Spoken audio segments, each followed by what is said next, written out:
केले का बसा. चलन. नमस्कार मंडळी, हा आहे भरजागे येथील रस्ता. इथून सोनारी जवळच आहे. तरी सोनारी पाणी पिण्यासाठी बरेच ग्रामस्थ पायी जातात. आम्ही रोज बघू शकतो पाण्यानं पावसात खरळून जातो. पण इथं काय नाही, प्रशासनाचं थोडंही देखील लक्ष नाही.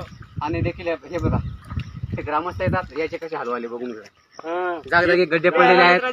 या इकडून घ्या. कसं जायचं या रस्त्याने, कसं जायचं या रस्त्याने? तुम्ही रस्त्याची सुरुवात नाही करा. हे सगळे हे आज होऊन टाकली सगळी या रस्त्याची. त्या पोराची सरपंच कोण आहे? आम्ही पडोराचे इकडे बघा माझ्याकडे, तिकडे त्याच्याकडे बघा. हे चांगले टोंगळे इतकाले गड्डे पडून राहिले. टोंगळे इतकाले. लक्ष नाही. काल पडलो माझ्या आम्ही. प्रशासनाला इतकीच विनंती आहे की एकदा याच्याकडे थोडंसं लक्ष द्यावं. कारण की ज्या आपल्या आई बहिणी असतात त्यांना कसं जाता येत नाही.